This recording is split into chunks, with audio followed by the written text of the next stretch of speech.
Welcome to the Best Business Podcast. My mission is to help create 200 new multi-millionaire business owners. How? You'll do better when you know better. In my interviews, you'll hear from self-made millionaires, seven-figure business owners, authors, and world-class experts sharing how they did it so you can too without experiencing the same obstacles they did. Now, if you like this interview, please share it with a friend you think will benefit. They'll appreciate it, and I will as well.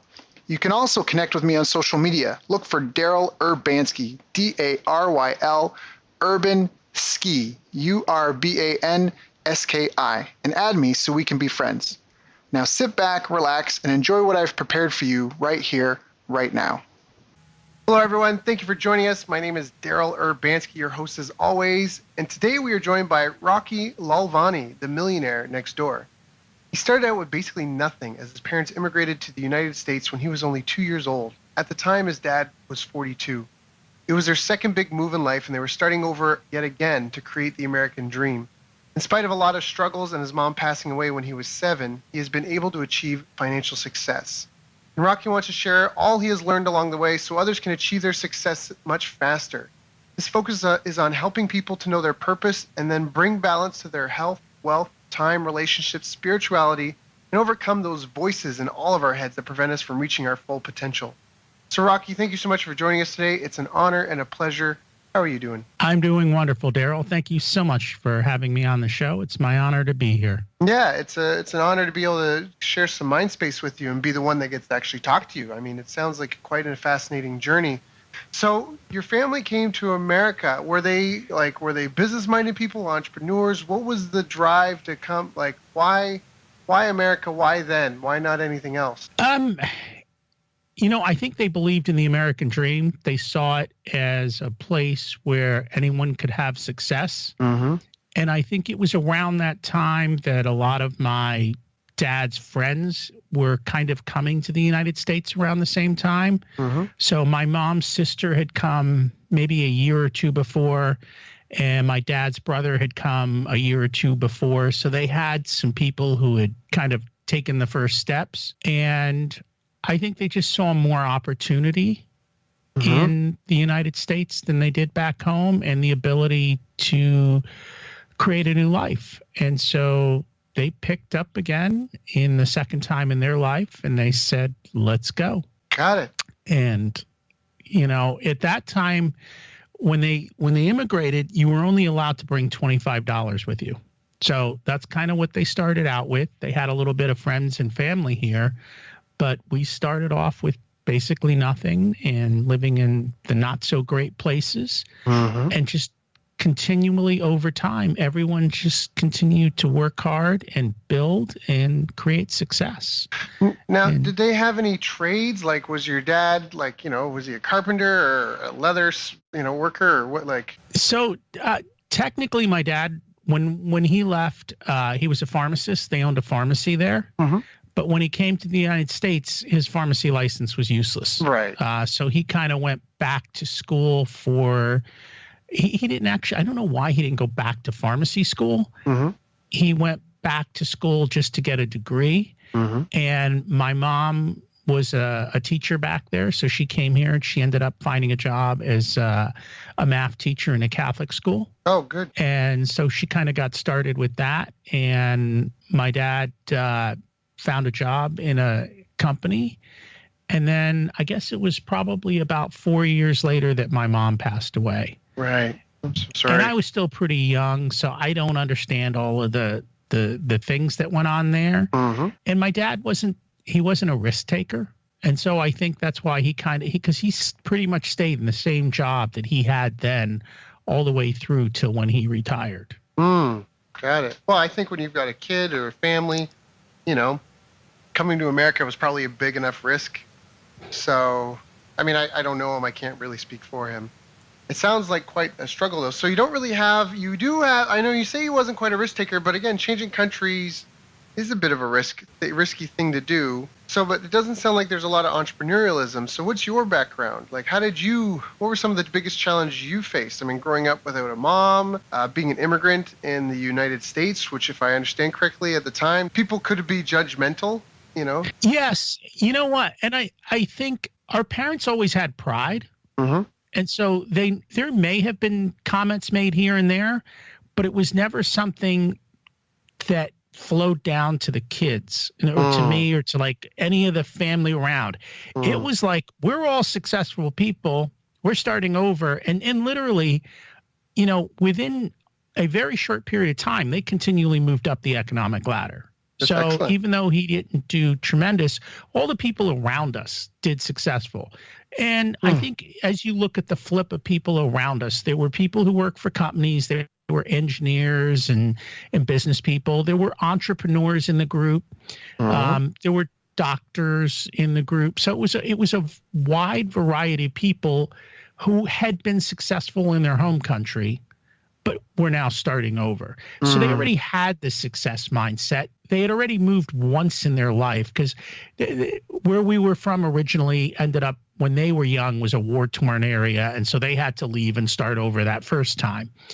So I think they just knew how to be resilient. And wherever they went, wherever you look at our family and cousins throughout the world, they're successful everywhere they went. So there was a certain, just that underlying success in there. And those principles were taught to me: the underlying success, the underlying understanding of money and how to use it and how to bargain and how to save and how not to get caught up in all of the hype and overspend.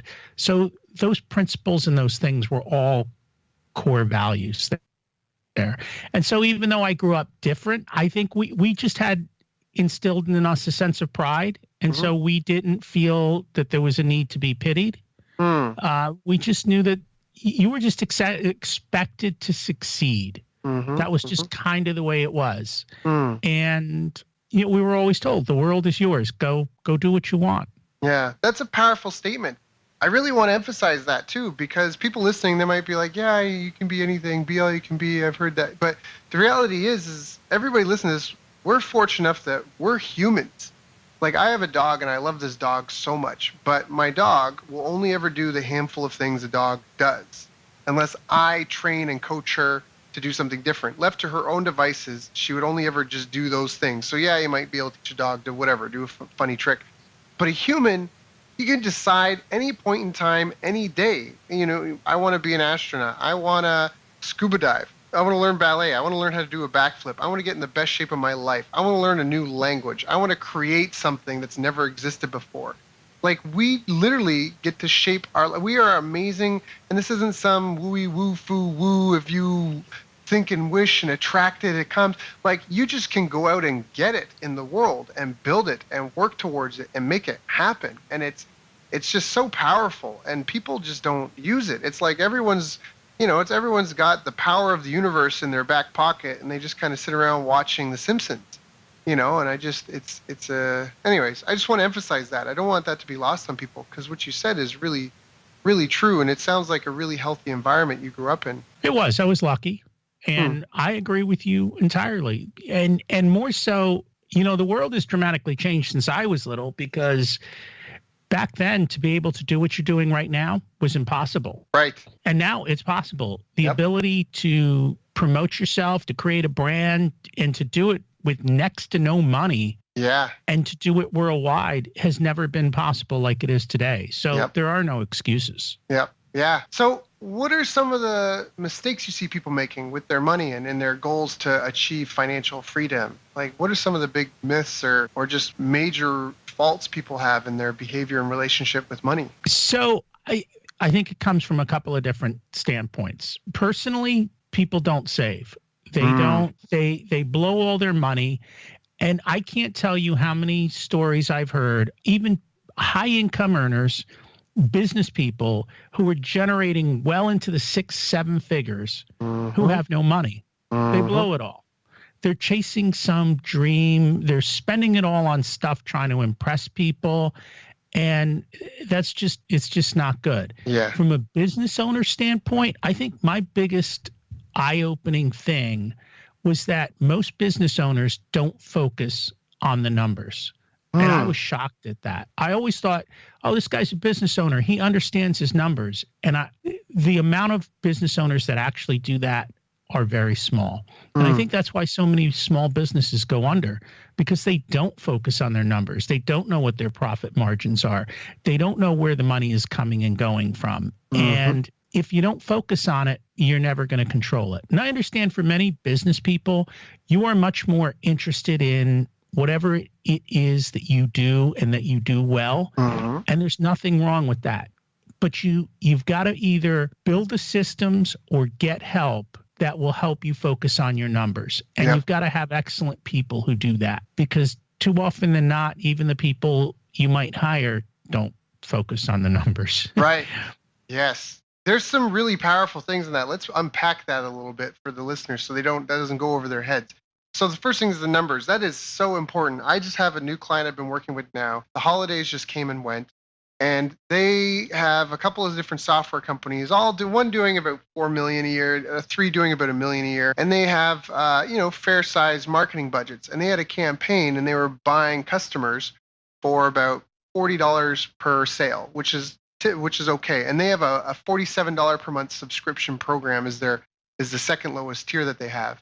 And for that program, they get about just under $500 on average per customer. And over the holidays, their cost per sale got close to $80, so they shut it off. But they, like you said, they weren't watching the numbers. They were focused on what they were spending. And, and so they're like, whoa, hold on, right? Like but you know what I mean? Like we're spending $80, but you're still making $500. Like if I had a vending machine and for every dollar I put in, you got $4 back. Even if if the cost went from $1 to $2 to get $4 back, you'd still keep stuffing money into the thing. And I think that like what you said, not paying attention to the numbers is a huge part of that. So I think that part is really important to emphasize. And then the next thing you talked about is building a team. That is such an important thing. There are so many people that are trying to do it on their own. And I think any of the windfalls that I've had, it's always been because I had a team and I got the right people in the right places. Anytime I've worked with clients, I had a client I worked with for about 2 years, and it took us almost 4 months to really get any traction in the beginning because the team, it was like herding cats. And finally we got the team knuckled down and in shape. And then, we did something like $250,000 with $30,000 in advertising. And it was just, it's really just about being able to get those people in place and recognize what you're good at, and not necessarily just avoiding your weaknesses, but surrounding yourself with people that can support you with what you're weak at. Doing what you love. The money isn't necessarily in doing what you love. It's in getting people to agree to have what you do done. I just want to unpack that a little bit because you said that so quickly and eloquently and succinctly that I wanted to make sure people kind of understood that a bit. Go ahead. And so having a team is very important. And I say let the experts do what the experts do, but just be careful, because what happens sometimes is you have one expert doing something and then you have something else you need done. And you're like, hey, can you do this too? And they say, yeah, sure, I guess we can do that. But wait a minute. If they're an expert in X, don't ask them to do Y. They might do it, but they're not going to do it well. And what they do might screw things up. Yep. So be careful in how you look at your team and your experts. Let them stay in their lanes and find the right people for the right lanes. So now, do you have any advice on doing that? It's difficult. Finding good people to work with is difficult. When I find good people to work with, I let them run and I let them alone and I keep them happy. Right. And I don't meddle in their stuff. We come to an agreement, you're going to do X, and then they do it and I know they can do it well. In the future, when I have X to be done, I call them, I go, handle it. We don't fuss over money because I know they're going to charge me appropriately. Everything is good. It takes a mental load off of me because I'm not worrying about it. I trust this person. I'm not going to mess in their world, and I know they'll deliver. Yeah, and that comes back again to knowing your numbers, because even if this person costs you, so here, a great example, my girlfriend and I, we just got a new housekeeper, and we're paying her to do stuff and do groceries and things like that and clean up the house. And you have to understand that the money we're paying her is so that way we can do the things that we do better. Like it's the NASCAR driver. He's not getting out to fuel his own car and swap his own tires and all that sort of stuff. So you really have to keep your eye on the prize to where the sum will be greater than the parts of the whole. And so even if that person does require some more money, or depending what it is, as long as that reliability is there and the quality is there, that it's worth it, right? It's worth the hassle of that person not being there. I made a mistake once. I was, so hopefully just help drive the point home for some of the listeners, but I had a video guy, and it was actually a guy that was doing videos for the History Channel. He came to help me with some video work, and I loved his work so much. I really did. I thought his video work was fantastic, and I was really excited about the project we were working on. And we were using a time tracking tool, and like a punch in, punch out clock. But he was saying, hey, he sent me a message one day and he said, hey, this thing keeps pausing my time on me. And I go, well, why? And he goes, well, my computer's just rendering it. It won't let me record that time. And I'm like, well, are you at your computer working? He's like, no. And I'm like, well, I don't, and I kind of was like, well, if you're not working, that's why the time tracker pauses, because that's a common thing in that industry, right? They might work 3 hours on video, and then to render your video takes another 3 hours, and they'll bill you for 6 hours, even though it's their computer, not them, at work. And, and I ended up, it somehow went sideways on me really quickly, and I didn't expect it to do that. And afterwards, he just was like, man, it's cool, I'm going to go on. And afterwards, looking at my available options, I realized I should have just paid the guy some more damn money. Like that was a big mess up on my part. Like nickel and diamond over a few hours, that this guy's logging cost me someone that I thought did amazing and quality work. And, anyways, that's just a painful experience that I would like to share, just to articulate that. Because then it took more time to find somebody new. We were in the middle of the project. There were 3 videos being made. I had to go find somebody new. I had to screen them. I had to bring them on board. The quality wasn't necessarily the same. You know what I mean? Like if I had just paid the guy a little bit more money, he was professional. He did great work. He showed up on time. He was reliable, and so it was a case of the focus in the wrong place, and either ego or principle or something getting in the way of like understanding his true value. And anyways, so that's just to, again, help expand on your point there. That was a learning lesson that I had. And I think what I prefer to do is to pay people for the job versus the hours. Mm-hmm. And so that you don't get involved in all of these issues. Yeah. Yep. And it solves the problem. Yep. Yeah. Pay for results. Yeah. We just 4x my girlfriend's income because of that. Got her out of doing dollar per hour work and instead per result. And she's built a team now. And yesterday she was so excited because that's the most money she's ever made in a single week in her entire life.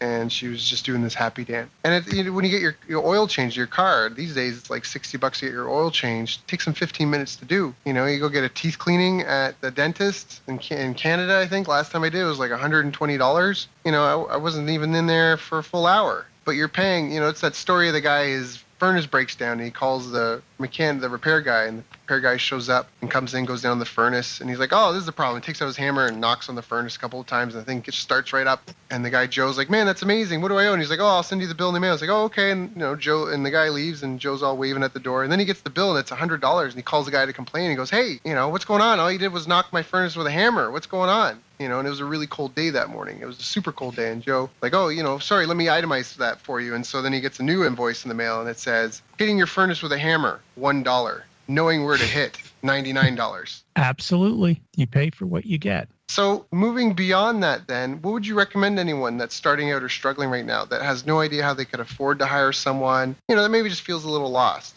Are there any foundational principles you would guide them to help them through that time? For people who are starting out, you're going to have to make a decision. And that is what kind of a budget you have to get started. So for some people, they may have an abundance of time. And for other people, they may have an abundance of money, but a lack of time. So you have to look at which one you are, and maybe you're somewhere in between there. And if you've got the time and you don't have the money, then just start doing it. Learn what you need to learn for the next step and do it, and try it out and fail and try it again and do it a little bit better and try it again and do it a little bit better. And these days with the internet, you can learn how to do practically anything. So it's not that difficult. And if you find yourself in a group of people who are in a similar industry as you, who are on industry boards, they'll help you. You know, you can say, hey, I'm doing this. I tried XYZ. I'm stuck here. What's next? And you'll get 100 opinions. 99 of them might be wrong, but you can at least start to figure out what to do and go forward. I think the biggest part for a lot of people, especially starting out, is to start. If you don't start, you sit there and you struggle and it spins around in your mind, and there's so many fears and uncertainties, and all of that prevents you from doing anything. You're better off starting out and at least trying and failing than you are to never try at all. And I think one of the things people need to be watchful for is, if you don't have a lot of money to invest, then don't make big bets. Don't put your entire, pile of chips on one number hoping that it's going to come up and win, because in the beginning we all screw up. So make sure you take measured risk so that you can continue to take risk and you can continue to keep trying something. And I think you also, especially in the early parts, if you can't afford the experts, then spend your time reading, learning, find a mentor, take a course, and just go slow. And I think the biggest thing is risk prevention. You don't want to get wiped out. So take your time and be slow. And when you're and we're all going to struggle, right? So know up front what you're going to do when you struggle. And that means, all right, I'm going to start this project and I'm going to do these 7 steps. When I struggle at step 3, if I can't get through it, then I'm going to pay someone to help me through step 3. Or I'm going to go and, I have a group of resources that I can go to. So if you know that you're going to struggle, be ready to not get stuck at the struggle. Have a plan in mind for how you're going to handle the struggle, how long you're going to struggle before you ask for help. And you've got to ask for help. I think that's the other big problem. No one wants to ask for help. Nobody wants to admit, was it success has many fathers, but failure is an orphan? Nobody wants to admit, right? Nobody wants to admit when something's not working well or failing. Yeah. I've made tremendous mistakes throughout my life. And especially in investing, I've made hundreds upon hundreds of thousands of dollars in mistakes. And in spite of that, I still have massive success. Because if you don't take the chance, you're never going to get ahead. That's what makes it hard, I think, in business, because I've definitely gone through it myself. Like you're gambling with money, and money is just an inanimate object, right? It's just an idea, money, but it represents so much power to a certain extent, and so much time and energy and effort invested. So it's hard to be detached. And if you're playing basketball, and you miss a bunch of shots, you're like, whatever, I'll just keep shooting and I'll make it. But when it's your money, it's so much harder to be that way and be like, oh, geez, I've got no money this month, but let me keep hustling and negotiating and making deals and, helping people, and, maybe some will come together next month. I had something last year where I went very close to having no money, and I'm actually a saver. You say people tend to save. I tend to try to not spend anything more than 70% of what I make, including what I save. That other 70, the last 30%, it just disappears. No one knows about it. No, it's off and it's for rainy days. And I really did have to help in some family things. And then the business stuff, it was 3-4 months. It was nothing I was doing was worked. And when I was literally getting so close to my last dime, I signed a $100,000 US contract. And then I had another thing come through and another thing come through and another. And so, but it's that, like you say, you fail, but it's you gotta try and be detached, and anyways, that's why I say I like what you said about mitigating risk. You have to find a way to protect yourself, but then still be able to play that game, because you got to be in it. If you please correct me if I'm wrong in any way, shape, or form. And that's why I love about what you said. Protect yourself. mitigate your own personal risk as much as you can. But in business, you're going to hire people and it's not going to work out. It doesn't mean you shouldn't hire anyone anymore. You're going to spend money on advertising and it's not going to work out. The product or service you're doing is going to be made redundant. You're going to have to start from zero again. The world's going to change. Geez. Could you imagine being the first guy trying to sell a fax machine? And now with the internet, do people even still use fax? It's evolved and changed, and so just don't know what's going to happen. The top 100 or Fortune 100 companies, they're not going to be the same ones most likely in the next 50 years. Do you have any habits that people should? Well, so yeah, if you're a business person, why are you in business? To make a profit, right? Right. So profit first. The first thing you should do is set aside your profit. And in the same thing in your personal life, right? The first thing you should do is pay yourself first. So pay yourself first, pay your profits first, and put them aside and keep them protected and let them grow. Everyone wants to keep reinvesting in their business and they never put aside their profits. And one day the world changes and their business is gone and there was no profit.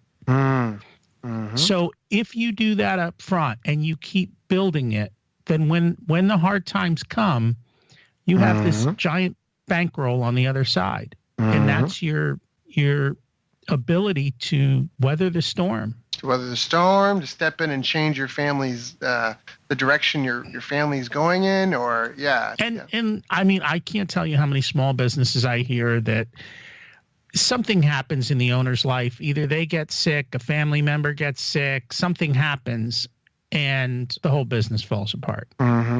Because there was never any margin in the business. There was never any ability to handle up and downs. And there's always going to be up and downs. That when things are good, this too shall pass. When things are bad, this too shall pass. So be ready for it. Do you ever feel that there's anything holding you back in your business career? Over my career, absolutely. There's been a million things that have held me back.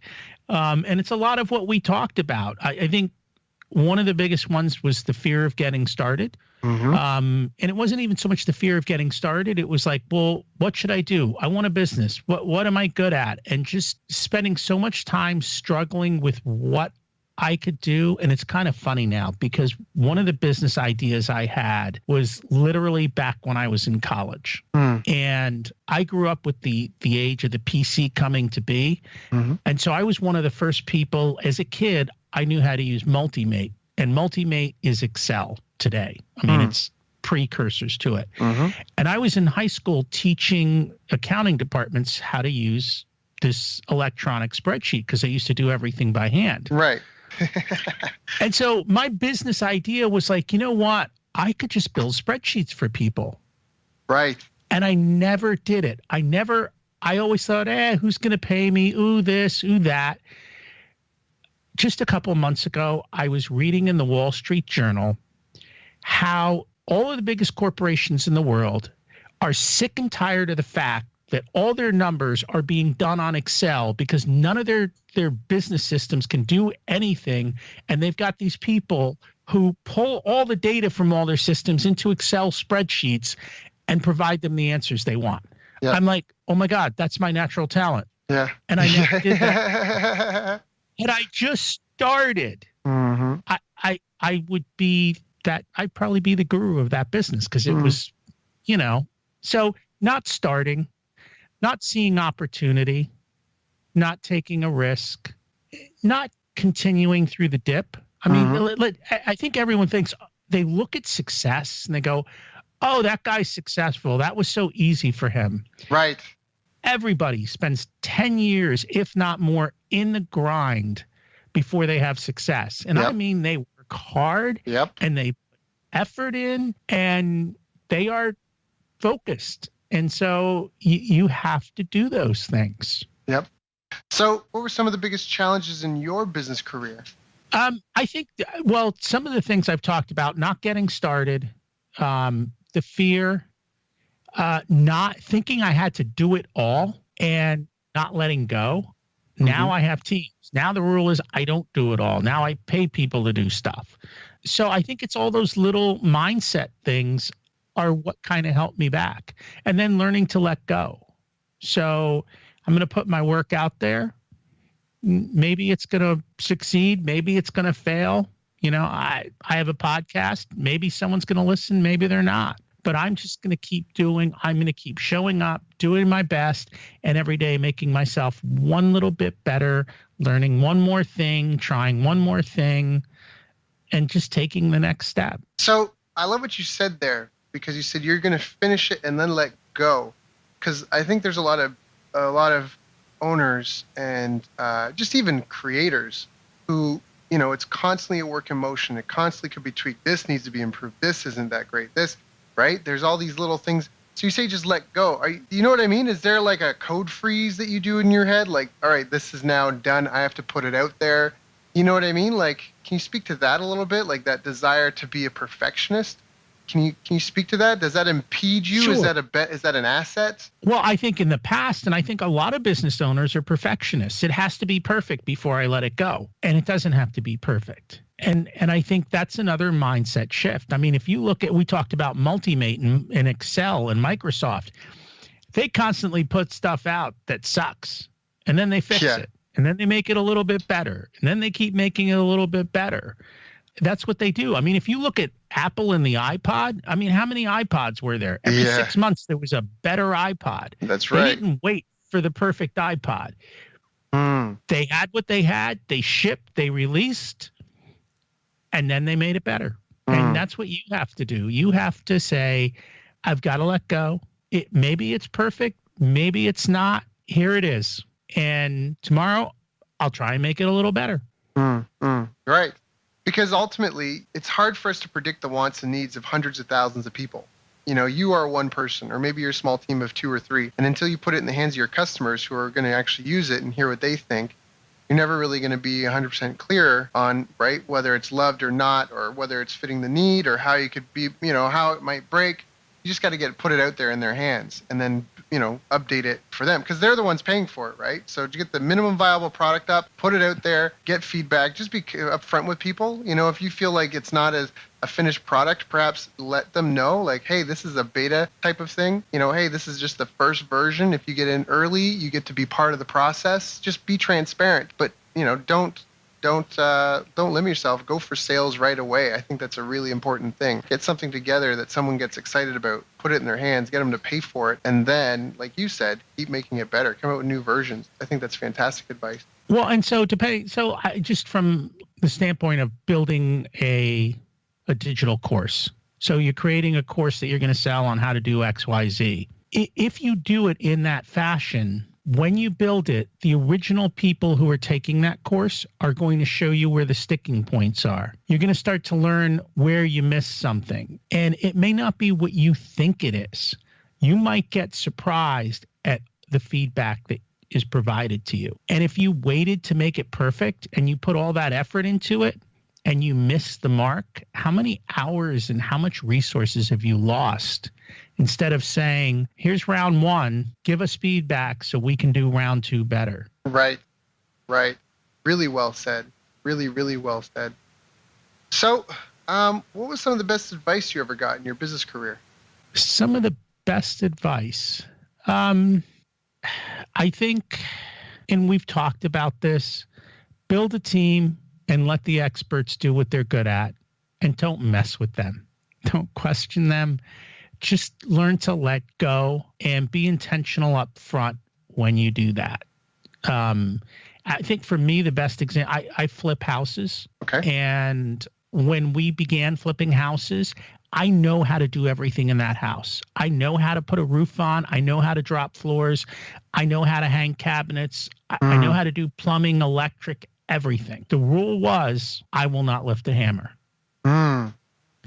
Right. Because that is not the best use of my time. Right. I will manage people and I will handle problems. And we let the experts do what they're good at, and I just manage the process. And in learning to do that, to the point of, like, literally, I don't meet people at the house. There's a lockbox on the front door. Here's the code. Here's the address. Here's what needs done. And I let go. I can flip a house with about 20 hours of work. That's awesome. And it's because I've learned to let go and trust. Right. And that's probably the most important thing. You're an entrepreneur.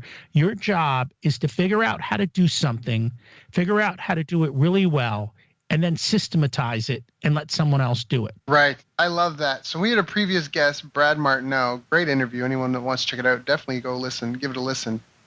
He gave me this quote, and I use it all the time, and he just says, when you look up the word entrepreneur in the dictionary, what it says is a person who organizes a business or businesses. What it doesn't say is a person who answers the phone, does the bookkeeping, makes the sales, mops the floor, delivers the service, right? Like, that's not what it says. It's a person who organizes it all. And I think that that's a really powerful thing. And it goes back to what we were saying before about building that team around you and having those. I just love what you say, that even though you know how to do everything, you don't lift a hammer, because that limits your ability to grow and scale. You are in the business of creating opportunities for other people to make an income, right? Like, everybody wants to show off how good they are. Everyone wants to show off how great of a doer they are. But it sounds like you're like, I can't, I could, but I'm not touching a hammer. And I think that's really powerful, because it allows you, like you say, with 20 hours to flip one house. So you could be flipping 5, depending on, what you've set up, you could be flipping multiple houses at a time, but you couldn't do. It would be physically impossible to do if you were the guy doing everything. If you had a full-time job and you're coming back on weekends and evenings to work on this place, and maybe that's where you start. But that's not what's going to get you to where your goals are. So I just think that's a powerful thing. Anyone listening to this, there's been some great gems in this interview. You may want to go back and re-listen to it all. I certainly hope you've had a paper and pen to write some notes down, because, again, even if you never look at them again, just by writing it down, you're more likely to remember it. Did you have any role models growing up that helped you figure this stuff out? How did you learn all this stuff? Where did you get that wisdom? So growing up, beyond family, probably not. And I say that not because I was so smart. It was because I was so arrogant. And so I continually made all these mistakes, and I kept screwing up. And all those things have prevented me from making even more money, because I had to learn them the hard way. Had I understood these things up front and had the confidence to just do it, I would be 100 times further along than I am today. And I'm pretty far along. So, it. Yep. It's just making, and that's what, so the biggest thing I try and do now is to, especially with my kids, is we have these kind of conversations and teaching them how not to make all the mistakes that I made. Right. And that's part of what my coaching practice is, the same thing. Let me prevent you, you're not going to pay me to make you grow 10 times faster, but what I'm going to do is help you not make all the mistakes that I made. Right. And that's why you're going to get there faster. That's going to get you there faster, because you can see so much clearer that, hey, if you go down this path, these are all the things that you're going to encounter. Here's a simpler, easier way to do it, and figure out how to make that happen. And that's the other thing. I was just having a conversation with someone earlier today. So often we say, well, I need to do X, and everyone looks at it, well, there's one way to do X. But when you sit down and say, you know what, I need to do X, but I can't do it the way everyone says, and you just take a few minutes to just settle and clear your mind and think through it, you'd be amazed at how many other ways there are to do X that you never possibly imagined. And when you figure those all out, you're like, oh my God, why is everyone doing X that way when there are 100 better ways to do it? Yeah, I think that's so powerful. You might not be able to change the speed limit of the highway or make the car go faster, but you can prevent the flat tire. You can prevent the radiator, blowing up. You can prevent all these other things that could happen that other people didn't realize. Oh, you're not supposed to drive over you're not supposed to do this, you're not supposed to do that. You're not supposed to go off-road. You're not supposed to. I think that's fantastic. Well, or you could take an airplane, or you could just pay somebody to take this from here to there so you don't have to. There's a million other ways to get that job done. Can you speak a little bit to how you create and monitor a system? So if you have a system in your business, can you give an example of how one is created and how you, I don't know if enforce is the right word, but how you, quality control, so to speak? So my businesses aren't that large that I have to worry that much. I'll give you the perfect example more so from real estate, because that's the one that is most systematized for me, in the sense that I call the painter and he says, what color to paint the house? And I go, the same color you always paint the house. We're not going to make this decision. Go paint the house. You know the colors. There's two of them. This goes on the trim.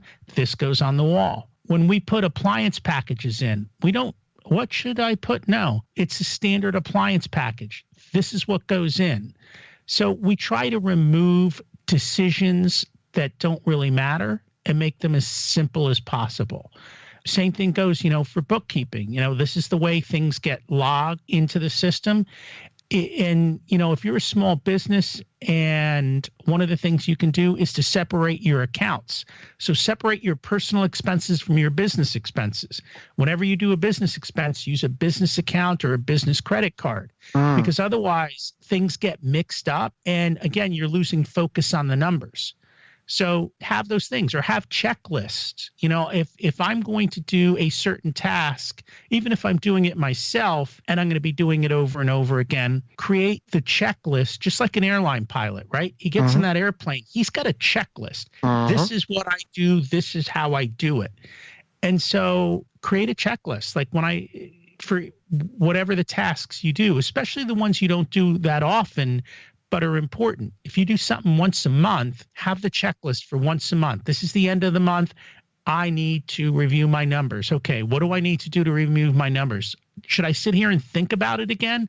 No, I pull out a piece of paper and I go down the checklist. And then at the end of that month, I go, I don't like the way step 4 went. Okay, here's a better way to do step 4. Change my checklist. Now I'm done. The next month, I've got my checklist again, and step 4 is improved. And maybe this month I improve step 7, or maybe I go to a conference and I learn something and I'm like, wow, I could implement that. Okay, where does that go? Into which checklist? Put the step in, and it's there. So the whole purpose of systems is to take the mental load off. It's so that you don't have to think about something. It's so that it's automatic and done, and then you can focus on what's important to you, instead of routine types of things that get done over and over and are irrelevant. Very well said. The 80-20, right? We talked about 80-20 at the beginning, correct? Right. Yes, we did. I don't think we said the 80-20, but I think we mentioned that, like leveraging ourselves. Do you want me to go into the 80-20? I can dig into it if you want. Well, I think people kind of get the concept. The idea is that, 80% of your results come from 20% of the effort. And that's really kind of the goal, right? I mean, it's the focus not on the trivial many, but the critical few. And I think we can all think of that in a life. It's almost like with productivity. The reality is, as business owners, we're not productive all day, every day. You aren't. You're productive for a few hours every day. So that's where you have to know not only time management, but energy management. So when you are being productive, when you have those moments of energy, that you're getting the critical stuff done, that you're not. Well, and so think about, so take that a step further. 20% gets you 80%, right? Right. 40% gets you 96%, right? And that leaves 60% for 4%. Screw the 4%. Go enjoy your 60%. Build another business. Enjoy your family. Yep. Go to the gym. Read something, learn something. Right. Go do something else with the other 60% and be happy with the 96%. Yep. Because you can gain so much more from that 60% of time than you could from that extra 4% of whatever you were going to achieve. And one of my mentors, he said something that was really, and maybe you could speak to this in a little, anyways, maybe you could say a couple of words on this. But he even said, don't necessarily grow every business, but understand that you can have multiple teams of income. So maybe you have a business that only does $1,000 a month, but that's all that business does. But you've got a team in place, you know what I mean? And it's buttoned up and everything's put together nicely, where you still have that time freedom and you still get that income, and then you have a second business that you build. And that came from, at the time, I was running a martial arts school, and he was like, look at your business like you've got an adult business, you've got a kids business, you've got an after school business, you've got a pro shop business. These are all different businesses, and you want to grow them all independently, but you also have to recognize that they're separate entities in and of themselves. And so be okay with one business only doing whatever it does, but just almost like you say, focus more. The importance was more on the systems and processes in place versus how much money it was necessarily making. Because I know some people that get trapped, almost like you're saying, like they're doing 6 figures, 7 figures, but they're putting in 100 hours a week. They're estranged from their family and friends. Their health is deteriorating. And that's not everybody, right? There's a lot of people that are rich that are happy in their lives. But would you agree with that? What would you say to that? I absolutely agree with that. And if you think about that, though, from a risk standpoint, if I have 7 streams of income and 4 blow up, I still have 3 streams of income. And if I have 3 streams of income that are doing well and 4 blow up, I might be able to take those 3 streams and boost them up to make up. On top of that, if you've got 7 streams of income, you now have things that can overlap. So something that's helping you in stream 1 can help you in stream 6. And maybe you're doing something across all the streams. And at the base of all those streams is accounting, right? So if you've got accounting across 7 streams, now you can essentially build stream 8, which is to create an accounting business that knows how to do all these different things, put it in place, and now sell that service to someone else. So now you're creating streams within your streams. Or if you're a business and okay, I have a business. Well, you need a place for your business, right? So now you buy the building. So now you have a real estate business. Now you have 2 streams of income. You have the business and the property. And the business is paying for the property. Maybe there's space for a second business in there. Someone else is now paying for your property. You're paying less, and you're creating multiple streams. So absolutely multiple streams, multiple stackable streams, multiple streams that can work together and can be promoted to each other are very good, especially things that can weave together and refer together. So if you've created different businesses that create referral patterns to your customers, all the more good. And what you're doing there is mitigating risk, because if one business blows up because the market changed, you still have all these other streams of income. So well said. Rocky, this was a fantastic interview. Like I said, anyone listening to it, you may want to listen to this again just to make sure you got all the gems out of it. Was there anything I didn't ask you that I should have asked you? I think, well, let's just touch base on one thing, which is mindset. It's the voices in our head. Right. We all have fears. We all have doubts. The biggest thing you have to overcome is the reflection in the mirror. Because the biggest obstacle between whatever it is that you want and getting there is you. And when you overcome yourself, everything else becomes possible. And that's where the happiness comes. Because at the end of the day, what are you making all this money for? Right. To be happy, to be with your family, to do the things you love. And so just having the right mindsets and working on yourself and creating the best you possible physically, mentally, emotionally, relationship-wise, all of that stuff is the most important thing you can do. Because if you at the self are strong and great, everything else will just come together. That's so well said. So well said. And it's so important because you can get defeated. Again, I mentioned I had a martial arts background. I had students that I would see them lose competition matches or win them before they even started, because they would get on the mat and they would face off with some other their whoever their competitor was, and you could just see that they were either really confident that they were going to push and fight in it, and you just even see in the middle of a fight. I mean, everybody watches professional boxing or kickboxing or UFC or any of that. You see people give up in a fight. Just mentally they check out, and you can't mentally check out and your body's going to be like, no, we can do this, keep fighting. Like mentally you have to be sharp. You have to push through that. That mental toughness part is a big deal. So I'm glad that you brought that up. So Rocky, if anyone's been listening to this and they really resonate with you and your message and they want to reach out to you, what are the best ways to get in touch with you? How should they do that? So the best thing is, if you want to learn more about what I do and my philosophies, I have a podcast. It's called Richer Soul, and it's on iTunes. You can go to richersoul.com and you can see the podcast and a couple of the posts that I've written. You can reach out to me personally. It's rocky@richersoul.com. Always love to hear questions from people and love to help you out in any way that I can. So just reach out and say, hey. That's so awesome. Rocky, I want to thank you for coming and sharing with me and my listeners You already have your own following. You've got your own businesses and your own kids and family that you could be focusing on. But you took the time to come and share with us. And I know this call is going to help a lot of people. So I just really want to thank you for coming and contributing and helping make all of our lives better. So thank you so much. I appreciate your time and your patience and generosity. And hopefully we'll have you back on the show again. Thank you so much, Daryl. It's been an honor to be here, and I'm just glad that I could serve your audience and serve you and help to make you all better. You've reached the end of our interview. Now, first, let me thank you for listening. I appreciate and respect you more than you'll ever know. And now I'd like to ask you a couple of questions. First, what 3 lessons did you just learn? What 3 aha moments just jumped out at you?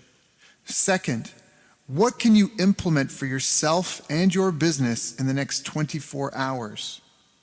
Third, what can you give to someone else to help you with, or give to them to just do it for you? Whatever it is, remember, taking action is the secret sauce to results. Now, if you think this interview would be helpful for a friend, please give them a link to it. It'll help them and it'll help me too. I'd also like to invite you to help me find out more about the challenges you're facing, your dreams, your goals, and how I can help you overcome what's holding you back. We both do better when we know better, and your success is my success. So please reach out and interact. You can visit our website, bestbusinesscoach.ca for Canada or California, where I'm from and where I'm living. You're welcome to also try out one of our paid programs. You can find us on YouTube, Facebook, and pretty much every other social media channel you can think of. You should also subscribe to the podcast, and if you're enjoying them, please leave us a nice review. It really helps. That's all for now. Once again, thank you. Take care of yourself, and remember, the world needs the best business you can build. And I believe in you. So look, I was privileged enough to sit in the room the other day and listen to Daryl present. I had the great fortune to spend some time with Daryl Abrinsky during this week, and we had an incredible 2.5-hour presentation with Daryl.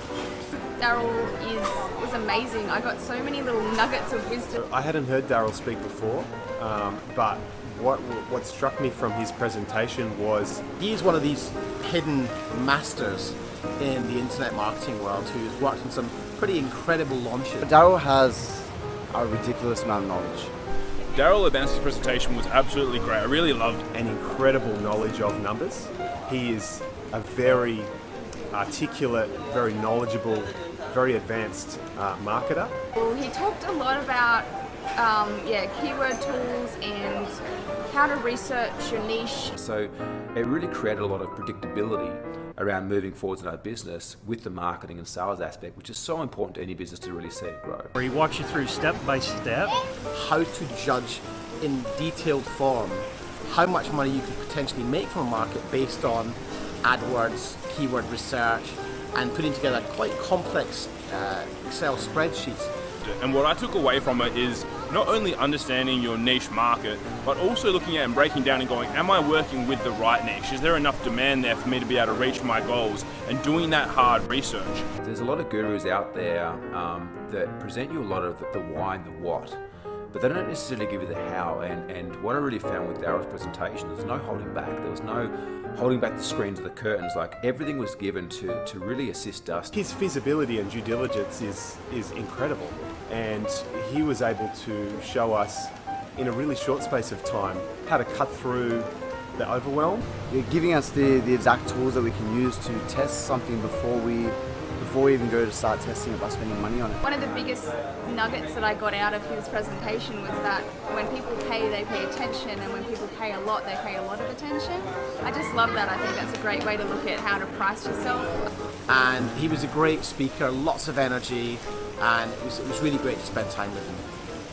Honestly, phenomenal presentation. I would love to catch up with him, next time I'm in this part of the world.